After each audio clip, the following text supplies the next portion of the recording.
నటుడు రానా దగ్గుబాటి ఈడీ విచారణకు హాజరయ్యారు. నిషేధిత బెట్టింగ్ యాప్లను ప్రచారం చేసిన వ్యవహారంలో విచారణకు రావాలని ఇటీవల ఈడీ సమన్లు జారీ చేశారు.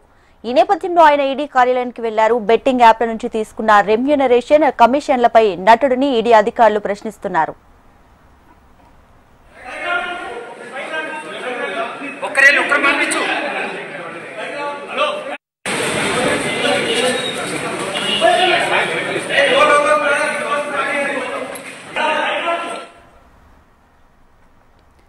నటుడు రానా దగ్గుబాటి ఈడీ విచారణకు హాజరయ్యారు. నిషేధిత బెట్టింగ్ యాప్లను ప్రచారం చేసిన వ్యవహారంలో విచారణకు రావాలని ఇటీవల ఈడీ సమన్లు జారీ చేశారు.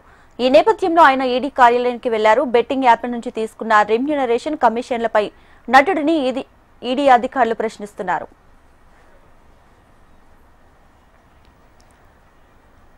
రైట్గా నటుడి రానా ఈడీ విచారణకు సంబంధించి latest updates Hyderabad bureau chief Ramana అందిస్తారు. రమణ, ఈడీ అధికారులు రానాని ఎటువంటి ప్రశ్నలు సంధిస్తున్నారు, డీటెయిల్స్ ఏంటి? అంటే బెట్టింగ్ యాప్ కు సంబంధించిన కేసులో ఈడీ అయితే తన దర్యాప్తు సంబంధం చేసింది.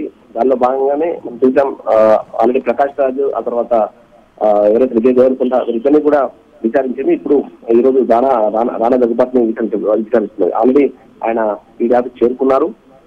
ముఖ్యంగా అంటే ఈ బెట్టింగ్ యాప్ కు సంబంధించి వాటి ప్రమోషన్స్ లో వీరంతా పాల్గొనడం, దానికి సంబంధించిన వివరాలు రాబట్టే ప్రయత్నంతో పాటు ఏవైతే ఆర్థిక లావాదేవీలు జరిగాయో వాటికి సంబంధించి కూడా పూర్తి స్థాయిలో వివరాలు రాబట్టే ప్రయత్నం ఈడీ చేస్తుంది. ఎందుకంటే ఈ మొత్తం అంతా కూడా ఒక పక్క ప్రణాళికగా ఒక దందా కొనసాగుతుంది అనేటువంటి ఆరోపణ ఈడీ చేస్తుంది. అంటే ఏదైతే మొత్తం నిబంధనలకు విరుద్ధంగా, క్షమా నిబంధనలకు విరుద్ధంగా ఆ డబ్బులన్నీ కూడా బయటకి ట్రాన్స్ఫర్ అవుతున్నాయి అనేటువంటి ఆరోపణ చేస్తున్నారు. అంటే ఇక్కడ నుంచి విదేశాలకు మళ్లింపు చేసి మళ్ళీ దాన్ని వైట్ మనీగా మార్చుకొని ఈ ముఠాలన్నీ పనిచేస్తున్నాయని ఆరోపణలు వినిపిస్తున్న నేపథ్యంలో వాటికి సంబంధించి పూర్తి వివరాలు రాబట్టే ప్రయత్నం ప్రస్తుతం అయితే ఈడీ చేసే అవకాశం ఉంది.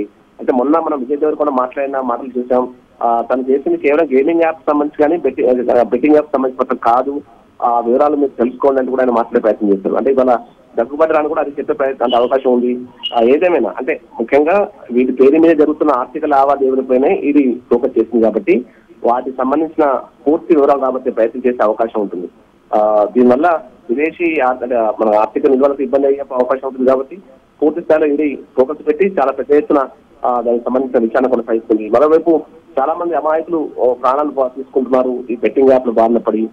దీనివల్ల ఆర్థికంగా కూడా తీవ్రంగా దెబ్బతినమే కాకుండా చాలా మంది ప్రాణాలు కోల్పోతున్న పరిస్థితుల్లో ఈ కేసునైతే ప్రస్తుతం ఇక్కడ హైదరాబాద్ పోలీసులే కాకుండా ప్రస్తుతం ఈడీ కూడా మొత్తంగా ఆర్థిక లావాదేవీలపై ఫోకస్ పెట్టి ఆ విచారణ కొనసాగిస్తుంది. రానాని కూడా దాదాపు 10 క్వశ్చన్స్ అడిగే అవకాశం ఉంటుంది. ముఖ్యంగా ఆర్థిక లావాదేవీలకు సంబంధించిన వ్యవహారాలే.